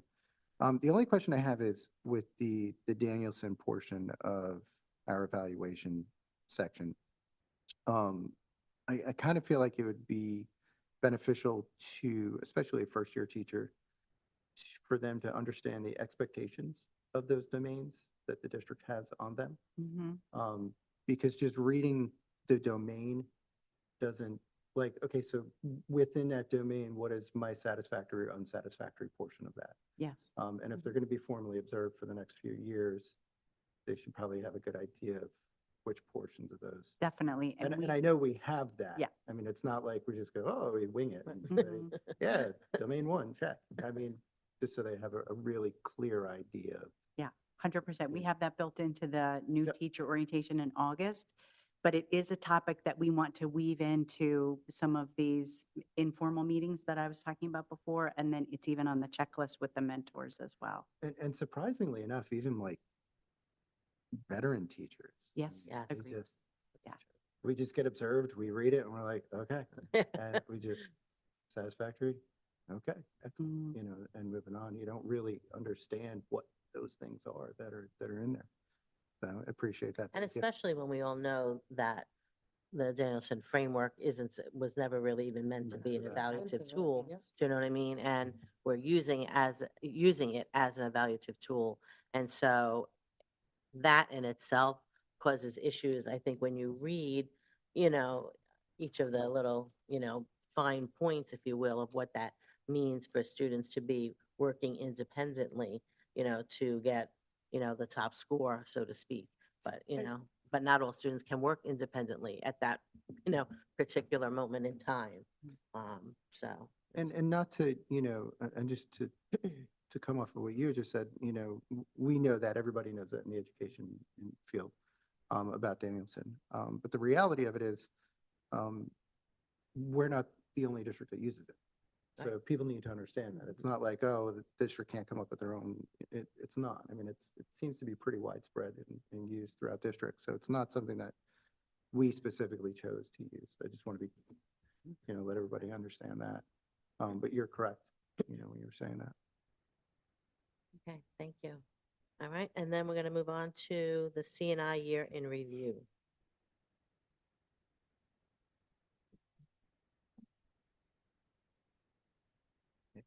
So these are the curriculum department goals, and before we go through each one, the CNI department is a group that I supervise, and their goals are built off of the goals that I share publicly and share with the board, but they take it to their own level, and they're able to expand and expound off of my overarching goal and how they really take it and dive in deeper to their help to the entire district. Their first goal to develop a curriculum handbook as a resource to outline the curriculum development process. So starting last year, we started the process of what does it look like to write curriculum for East Stroudsburg? And we presented you a very aggressive timeline. And coming in on the end of science and feeling pretty confident about what we could do for English, we were like, yeah, we're going to have that curriculum framework for you in January. And then, it was much more than that, but we were able to adjust and move and adapt to what was in front of us, knowing that we weren't going to rush anything and that everything we bring to the committee and to the board is going to be high quality work, and it's going to be something that our students will be able to learn from for many years. So we do have a full formalized process of what curriculum writing looks like, and there will be adaptations. So science followed one path last year. English followed a bit of a different path this year. This year, we've started some of our early steps with social studies, and they're going to be following a bit of a different path too. So we recognize that each department and each grade level that's going to be writing curriculum, it's going to be happening at a little bit of a different way. So in creating the handbook, there are more loose guidelines of all the steps that we need to take to be able to create a high quality curriculum.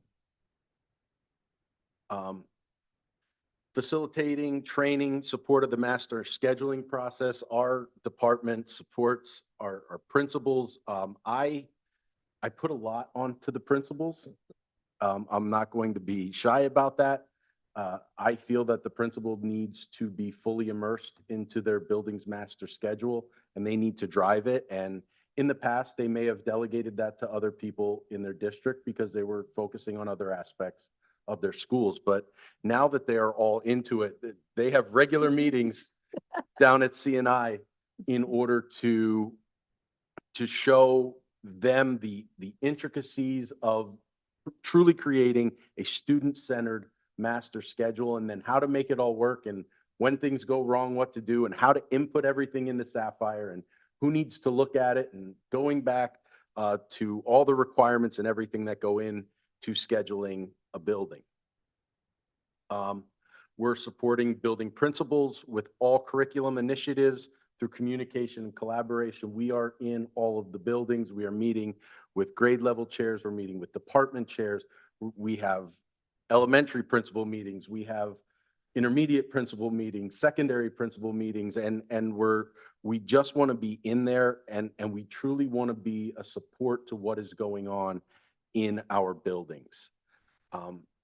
We want to increase the instructional leadership throughout the district. We've implemented instructional rounds. We all go, and we've been in so many classrooms seeing outstanding instruction. The principals set the focus of what we're doing on instructional rounds. They have educational goals for their school, and we're going in to give them fresh eyes. And then we're having meaningful discussions about what student learning looks like, because our focus is student engagement and student learning. So it's not just what is the teacher doing, but how is the teacher inspiring those children, and how is the teacher getting those children to learn, not just be in class. We supported the implementation of Math Win in grades 1 through 5. This was a hyper-focused look on numeracy and numbers and operations in math at the elementary level. And we hit some hiccups along the way, and the principals needed to adjust, but they were hyper-focused on our students improving in the area of numbers and operations, because that's the foundation of mathematical education. And I don't know what the overall increases will be till we get our state scores later, but I'm confident that those scores are going up. And if you know me, you know I'm not a fan of standardized testing or standardized scores, but they are what we are judged on. So we've been working on gaining that knowledge in our students and letting them show what they're able to do. And finally, to develop the role of Director of Professional Learning. Dr. Pryl has been an absolute invaluable asset to this district, and I say that unequivocally. I thank the board wholeheartedly for having the vision to create that position, and for Dr. Pryl for applying and being our person to do that. The professional learning that has taken place in this district in the past 12 months, I would put up against any district in this state. Thank you. So if I can just chime in, I try so hard to stay quiet during these meetings because curriculum is my baby, and I just watch Andy and I'm just jealous of his job some days, more days than not. These goals and all that you have seen in the past 12 months typically are something you see over 5 or 6 years, from the curriculum in multiple content areas to the differentiated supervision plan, to the induction plan, to a bell schedule revision. All of this is thousands of hours of work and leadership, and being able to navigate science and ELA and elementary and secondary, but also to focus on the professional learning. All of this wrapped up, and to still have all the time and the bandwidth to support our building principals with all of their needs.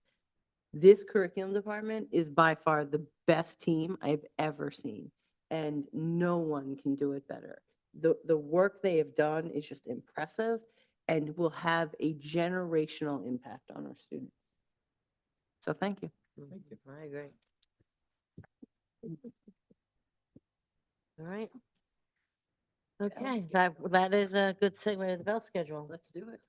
Question and answer. Question and answer. So last month I presented a proposal for a bell schedule, which was a 6-period by 60-minute year-round bell schedule for the high schools to implement in the future. And to say that there were people in the district that weren't happy with it is probably an understatement. There were groups of teachers and students who voiced their displeasure with the idea, the fear of change, fear of loss. And I've been going around and meeting with large, medium, and small groups to the point that last week I met with a few students one-on-one where they wanted to express their concerns with the 6-period bell schedule, with moving away from block scheduling. I will stand 100% behind that we need year-round courses in our high schools. Our students have year-round ELA, math, science, and social studies in the elementary level. They have year-round ELA, math, science, and social studies in the intermediate level. And then they get to high school and they could go a calendar year in between an English class where they're picking up a novel, in between a math class where they're exercising that part of their brain, in between a world language class where they're expected to know what they covered a calendar year ago. The research is present, and it's mostly research on school districts to go to year-round school and not have summers off. because the learning loss that takes place. I mean, talk to a first grade teacher and ask them how much a student loses from the day they leave kindergarten to the day they start first grade.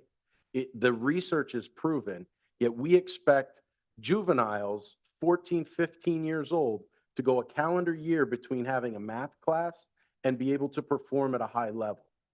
So I will 100% stand behind my recommendation for year-round period scheduling. But I promised everyone that I spoke to that I would stress their concerns with the 6-period bell schedule, which would cause for a reduction in the total number of classes that students can take throughout the year. There are concerns with loss of certain abilities to take some electives. Now, I can't tell you what everything looks like because I haven't put the probably 500 plus hours in to truly make this schedule and give you every detail of how it looks like, because I'm looking for direction from the committee and from the board for where we want to go. There are concerns from the North High School Music Department, and I'm in the process of setting up a meeting with Mr. Labar. In that high school, the music classes are 43-minute classes that meet year-round as an entire ensemble. That exact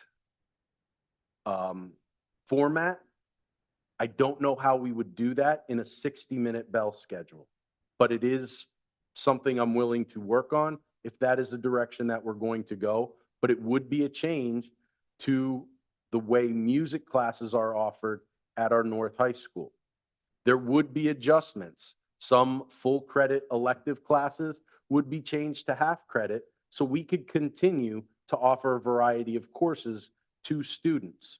But there would be an overall, there are a lot of electives that students may not be able to take. And students will have to make the choice of taking something that they may want to take versus taking a required course.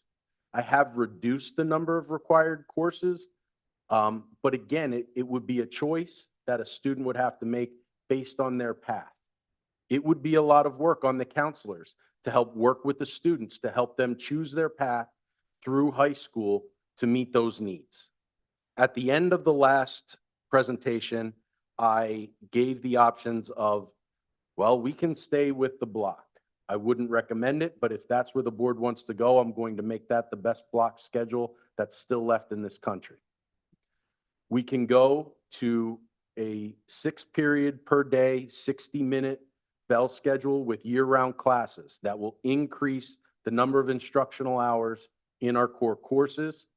Or if the board would prefer to go with a 43-minute traditional quote unquote schedule so that we can have those year-round classes with a 43-minute time, then that's what we would do. Our students expressed concern with the timeline that I originally presented to you all of starting in the 27-28 school year. A number of our current sophomores said that they chose their classes for 26-27 based on what they were going to take in 27-28, and that if this schedule were put into place, would they have the option to change their courses for next year? If you know anything about master scheduling, it's all based on your course requests and your numbers. I couldn't have students changing their course requests, so I honored our students and moved the implementation for my proposal off to the 28-29 school year. If we make a decision by the beginning of our upcoming school year as to where you would like me to focus my efforts for that bell schedule, then they will be able to choose courses for the 27-28 school year, fully knowing what the expectations of 28-29 are. Again, I presented last week, and I wanted this on the agenda for a number of reasons. Obviously, you all have spoken. We spoke about it last month. If there were any questions that may have been brought up to you by anyone, I wanted to be able to answer those. But I also wanted this to be an agenda item so that if anyone from the public wanted to comment at this meeting about their thoughts regarding the schedule, that they would have that opportunity tonight. Are there people on, Jordan?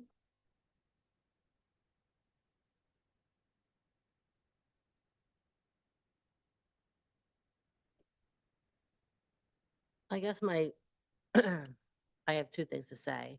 One, I agree, it's time to leave the block for a variety of reasons.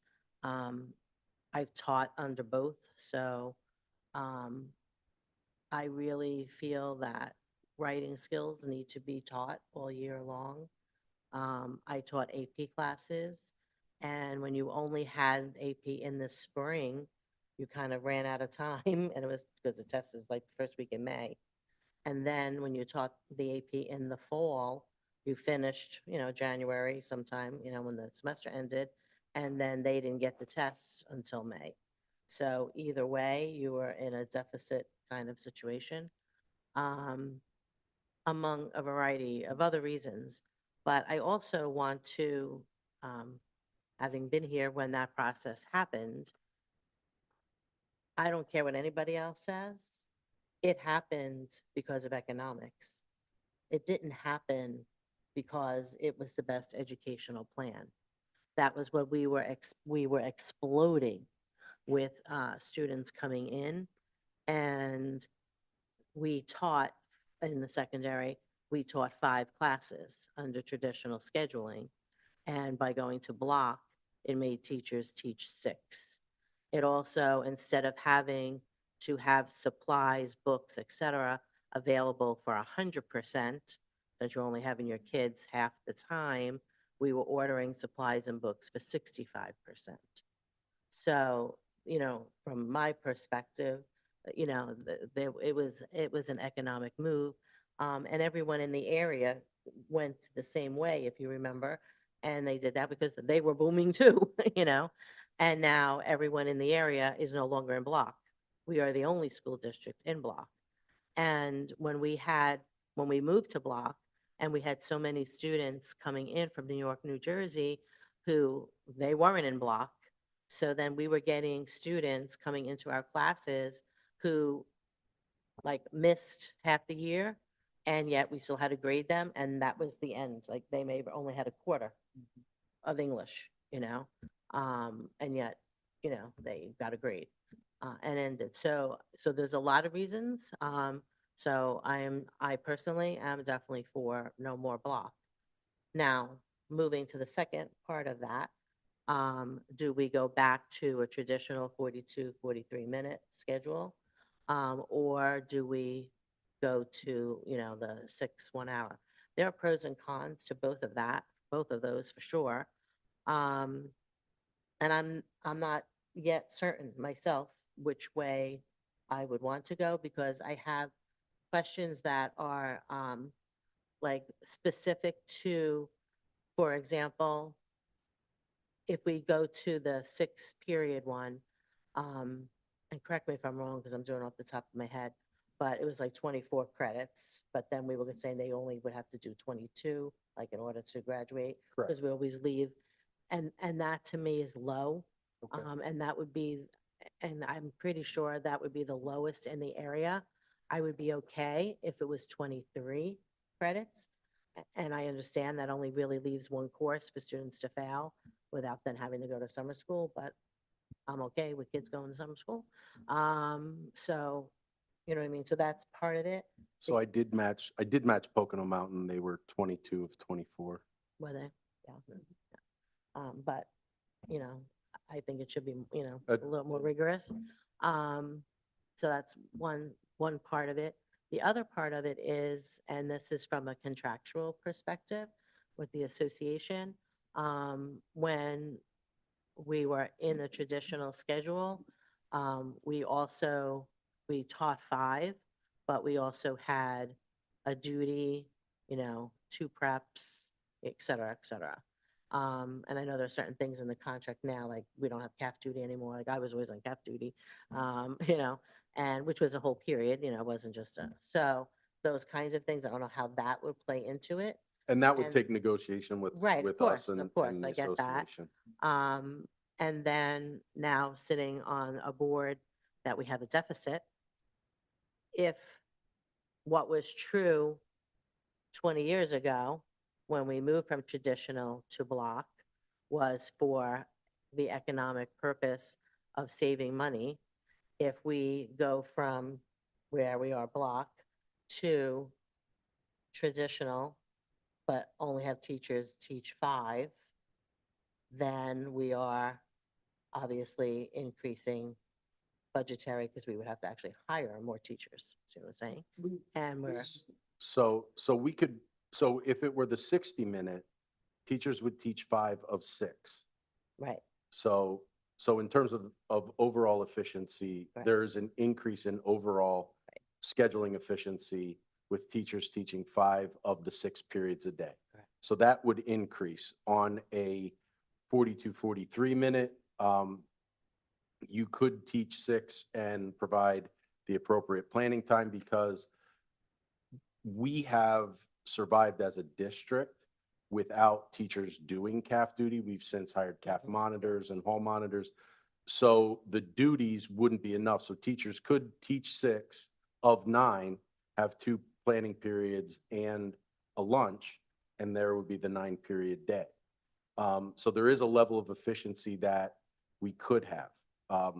The 6-period schedule does increase our overall instructional time, and it also allows us to align with MCTI a little bit better, especially for our students at North High School who have that long ride to get to MCTI and actually lose instructional time because they have to catch the bus so early to get there. The 43-minute could be adjusted to do the same. Again, it really is, I don't want to downplay the amount of hours that will go into making this work. This truly would be a 2-year laser-focused project that will take hundreds and hundreds of hours, will take and will involve all the teachers at both high schools in order to make this work. In terms of reorganizing every department, looking at which courses are going to now be half credit versus full credit, and how working with counselors so that they understand it to the level that I do to know how they can best advise their students to take those courses. So some of the individual questions that we get, like I really couldn't answer what it's going to look like for every student and what their schedule would look like exactly. I worked out a few examples and, looking at students at other schools. I know Dr. Long's son, he goes to West High School and follows the schedule that we're currently in and is able to get his classes. So we are talking to a lot of people. And I honestly, I don't want to pressure anyone into any situation. I'm not trying to force it across. I want to truly lay out benefits and drawbacks to each of the schedules. And I look for that guidance, hopefully by August from the board, so that we can move forward and have a really solid plan and make this a top-notch schedule. are you looking for the board to say, definitely leaving the block, but can you investigate both of these? Or are you asking the board to say, definitely not the block, but only one of these? Well, to maximize my work effort and the effort of C&I, is especially in the curriculum writing that we're going to have to do over the next 2 years, going to the 42-minute wouldn't be as intense the work when we're looking at the courses that we've created. The 60-minute would, because like for English as an example, we would be drastically increasing their instructional hours. Now, the teachers that we've spoken to from the English department would be ready to dive right in and tell you where they could go deeper into everything that they've written. And they really wouldn't have to add too much because they could just add depth immediately and go with it. The social studies rewrite's going to probably be the most affected because we're about to get started. And I talked to the social studies departments and they know this would be a 2-year rewrite with a focus. But we would like to begin the writing process this fall. And our plan is to use all of our professional development at the secondary level, completely focused in on curriculum and instruction, and that preparation for a bell schedule. If you're comfortable with saying we don't want to stay with block scheduling, but we're not ready to tell you which direction to go in, I'd be happy to do whatever work you asked me to do and present that back.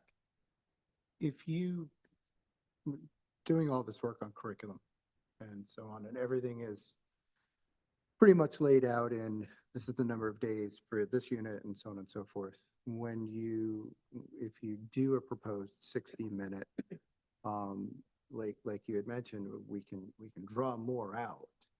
Are we looking to draw more out, or are we looking to change the curriculum? Because you're essentially adding almost another quarter in instruction time. So are we saying, do we slow down the pace, or do we make it more intense? Well, I Do we think rewrite that curriculum now? I think a little bit of multi. So like I'll speak to math. So algebra 1 is algebra 1, and it's a finite Yeah. study. It's algebra That's what 1. it is. We're not always able to our students who may not be quite ready for algebra 1 to meet them where they're at, to try to prepare all students for that Keystone exam Right. that comes at the end of the year or halfway through the year. So there is a hard focus on covering curriculum. And I think if you talk to any teacher, they're going to say we can't cover all the curriculum. Right. Oh, Because we, I think foolishly a little bit, write curriculum to meet 180 days, but we don't instruct for 180 days. And talk to any teacher and they know that. We probably instruct maybe 150 because of all the interruptions and all the things that happen, but we don't write the curriculum for that. Well, we have the ability to truly write the curriculum then for the time that we're going to be teaching our students. And for our math courses that are finite, they have a beginning, they have an end, we can build that out. That number one, we can ensure mastery early on, and we can take the course into the depth that we need to take it, which is why we need a 2-year study as to what those adjustments would look like. I just don't want all the work that's been going into curriculum, because the 43-minute lens smoother, it feels like, because we already do, 90-minute block. Just because we went through, at West, when we went through the 90-minute to 43-minute switch, there was no curriculum change. It was keep your curriculum, this is what we keep doing. And so I just want to make sure that all the work that everybody's doing, if we can. To your point, Mr. Goldstrom, one thing I do want to say, like when talking to our science teachers, so we'd really have to get creative about what science looks like. Should we go to a 43-minute? Right. Because to do a lab, you need extended periods of time. So there would be almost like a double change of what do our labs now look like? Which courses get a double period at times throughout their schedule? We were on a 6-period day back then. Yep. Yeah, that's 6-period day. A A 6-day cycle. 6-day cycle. And then you would, where the hour classes, we could sustain our science. Science would be a much smoother transition from the 90 to the 60 because that extended period of time. If we go to the 43, then we have the challenge of where do we put labs, which courses get labs, and how do we build them in the schedule? All of which can be done, all of which I've done before in my career. So it is a task that can be done. It's just the work that needs to be done. So there's adjustments regardless, but it's just where that work needs to be focused in. In both regards, I think whatever the subject matter is, it lends differently to the 43 or 60-minute class. Yeah. One of the larger concerns that I have after that is that I know this sounds kind of crazy, but we need to, and this will go through, our professional development, I'm sure, we need to retrain our high school teachers 100%. how to teach. Yep. Absolutely. Because there was nothing more frustrating and difficult when we were doing the 90 minutes and I'm teaching a 90-minute course. And then all of a sudden the following year, it was, okay, we're going back to 45. And then you just sit there and like, oh, the period's over, what just happened? Like, and you don't. And so when you're doing something for so long, I think that's a big concern, is that we really make sure that, the students their needs are met. That's number one, that whatever schedule we pick, because it's 45 or 60, it is a big difference. Mhm. And it's a full year difference. And I just really want to make sure that those. And that's and part of that. prep Periods, we should tell the elementary teachers to put earmuffs on when we're talking about. I prep. know. They're looking at me like, oh, wow. Let me just ask one other question, if you don't mind, quickly. The 42-minute, like, we know when we go to 60 minutes, we're increasing hours of instruction. When we go to 43, 45, whatever it's gonna be, are we Slight decrease because of the additional, decreasing? slight decrease for the additional passing Straight time. up? So would it be helpful, and Andy, I might assign you homework, that Okay. for our July board meeting, if we mirrored a six period and a 9-period day, and then we offered kind of a comparison of instructional hours, the number of credits that would do, the number of credit requirements, and then if we populated a pro-con slide, like a 6-period day, here are the pros, here are the cons from our stance, and what our students are saying. If we did a 9-period day, here are the pros, here are the cons, then that can facilitate the conversation for the whole board, since we don't have EPR in July. And then in August, we can come back to EPR, say, where are we at? Are we comfortable breaking the block? Do you need more information? Then we can go do more information. Or are we comfortable saying, we really want you to dive in to one or the other? I think another concern for me would be in those pros and cons and information you present is an analysis of how, because when we're talking about a 60-minute period, we're going to have essentially less classes Yep. that they would be teaching. Not the teacher would be. Yes. No, teacher would be the same. Well, I should say in the 45, it would be less. My concern is, how will that look for student population in those classes? Enrollment, yeah. Well, we would do the analysis the same way. So, Right. so when we're determining schedules, Dr. Vitale has this wonderful spreadsheet that I used to love so much as a building principal, where she breaks down the number of students requesting a specific course and how many sections of that course that we need to run based on a mathematical matrix that I used to It's like say a nasty beautiful- thing about. And what's amazing. But I too, admire now in my current position. hearing before, like a while ago, talking about how building principals are now, they have to have more of a vested interest in the creation of their schedules. Because we often populate schedules in a way that aren't beneficial to a student, isn't beneficial to the whole building. It's just the easiest way to populate it.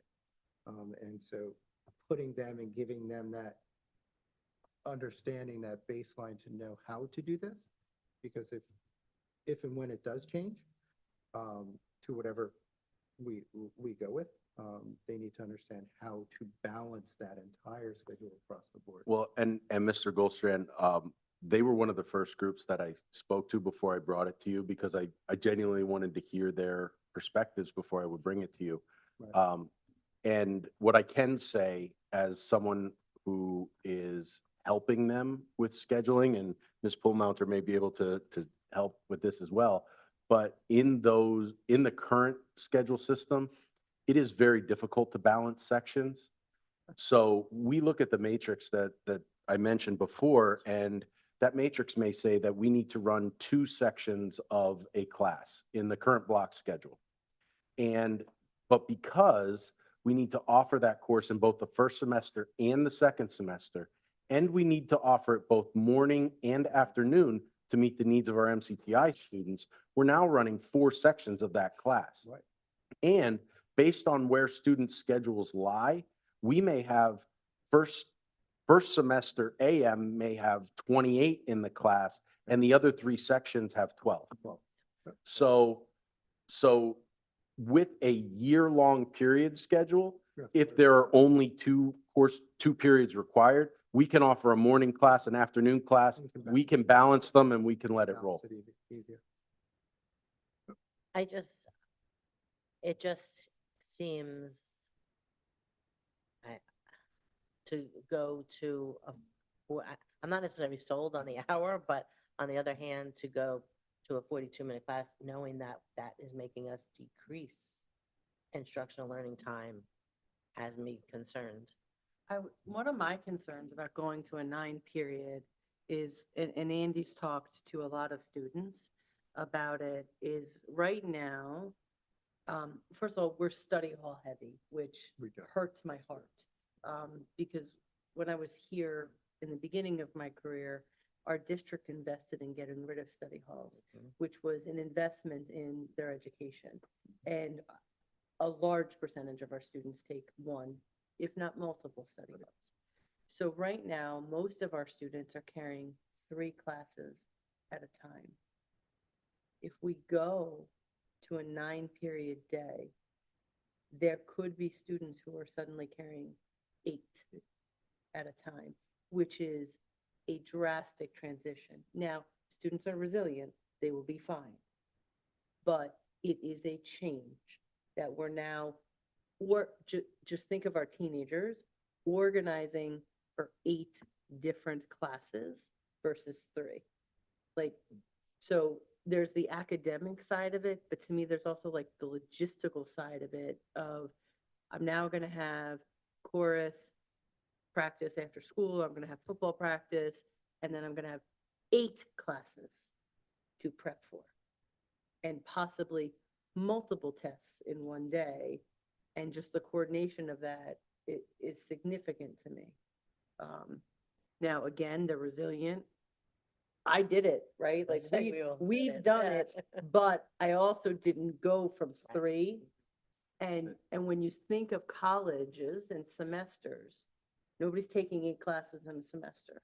You take 4 or 5, that way you can focus your energy. The 6-period day gets us there.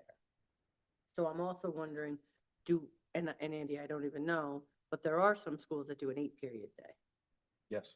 and then make it a little bit longer. You decrease one of those transition times. Yep. And now kids are only taking 7. And like, we just keep adding variables, and I realize that.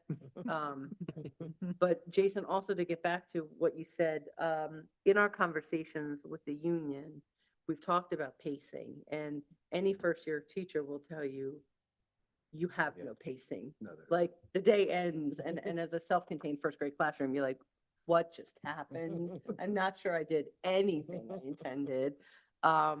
But we've spoken to the union and said, listen, like, we're comfortable making a concession that domain 3, which is your instruction, nobody's gonna get a needs improvement overall, because we recognize we're taking a 3-inning game and making it 1, or making it 2.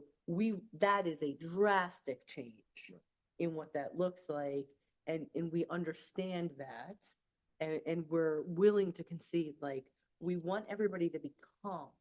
We don't want to add stress, and we know that our professionals have high levels of anxiety out of care and concern for doing the right thing by our students. So we kind of want to take that off the plate of, don't worry about that. We're not going to come in and be like, your pacing's off, and ding them. So like, we want to kind of like calm that down and say, focus on your instruction and getting it right. Don't focus on whether we're coming in and just taking notes on where are you with your pace of your lesson. Yeah, because just as you mentioned about students, obviously being resilient, going from 3 to Mhm. however many, I was just gonna say the teachers same are thing. doing the same thing. They're teaching Absolutely. 3, and depending on which schedule, they're teaching either 5 or 6. I mean, And grading that many papers, and not that I didn't do that either in the beginning, but like you said, it's still, Yeah. still a change. Yeah, and, like I said, from personal experience, going to 90, we all thought, how are we gonna do this for 90 minutes? And then when we had to go back to 45, we were like, there's no way we can go back to 45. And so our staff is professional, they are resilient, they will do what they need to do with the right guidance. And, you know, I love the fact that you're preemptive about that concern, and that was, you know, dealt with that way. And so, thank you.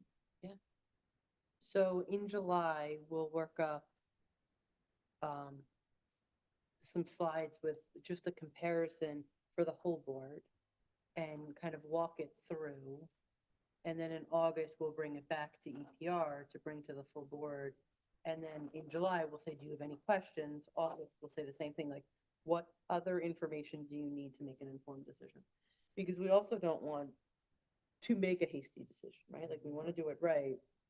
And I can tell you that Andy's conversations with students, we value our teachers and we like those conversations, but the conversations with students are really like, tell us what you're concerned about, and that's driving us.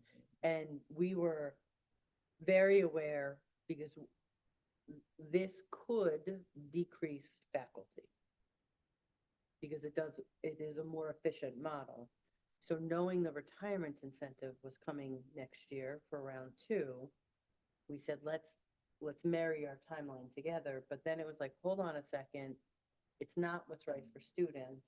So my hope is that you see we continually are pivoting depending on. So if we get into the September and October and we're like, this isn't going to work for this giant population of students, like, we're going to come back and say, this is the reason. Where do you want us to go? Yeah, I just really want to be transparent the entire way. You know, when I opened the Q&A session, I want to be very clear. I feel wholeheartedly, and I will recommend on my career, that a year-long period schedule is better for our students. I think the 2 models or 3, if that's where we want to. I love making schedules. So this is like right in my wheelhouse. You can ask Amy. When I first came up with this, and I was like, look at this. Like, I ran down, I was like a little kid, and I was like, I built this schedule and I figured out the lunches, and it works, and all those things. And it was really cool.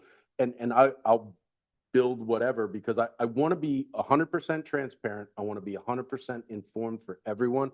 And I want everyone to know my goal is to help our students learn more. That's what I want out of this.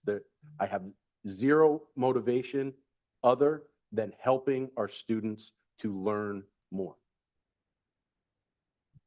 I think a big selling point for that is the concern with the overuse of study hall.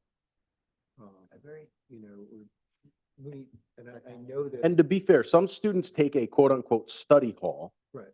and use it for a dual enrollment class. That is still 100% on the board. Yeah. Some students use senior release to work. I want to build a co-op education program where we give them credit for going out and working. Please. Yes. Please do. So I'm not looking at taking those things away. I'm looking at restructuring them to meet students' needs. So students here, you're taking away study hall and you're taking away senior release. No, You're not. we're reworking them and we're making them meet your educational needs and what you're going to need once you leave our halls.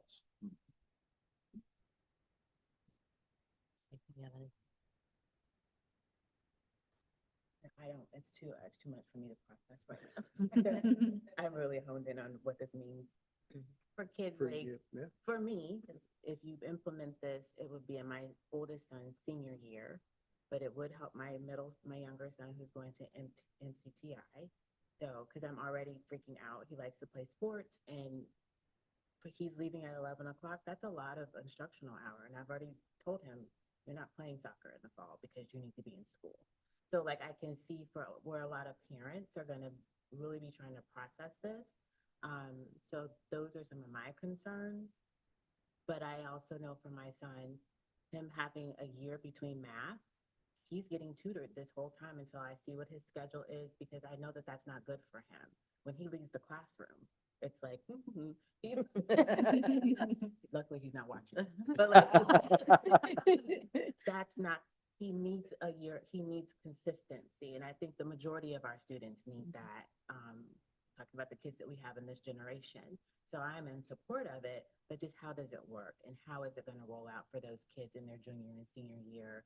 And what does it look like that? I see more pros than cons, but I'm still trying to process it all. 100%. And that's why I wanted to present this early. I want to have this conversation, and I want everyone to be comfortable that there's no pressure. I want to get started, and I want to do it right. Sounds good. All right, with that, we're going right to public participation. I'll read it, even if there's nobody there. Limited to comments on the agenda. Is there anyone on? No, okay. Anybody here want to say anything? Nope. All righty then. Okay, then, Good for that. I need a motion to approve the curricular framework, second reading, which is English 10. So moved. Second. All in favor? Aye. Aye. I need a motion to approve the ELA resources for $68,105.40, and that will be going on the July meeting. So moved. Second. All in favor? Aye. Aye. Okay. Our next meeting is Thursday, August 6th, because we will not be meeting in July. And therefore, I would like a motion to adjourn. So moved. Second. All in favor? Aye. Aye. All right. Thank you, everyone. Thank you so much. Staying the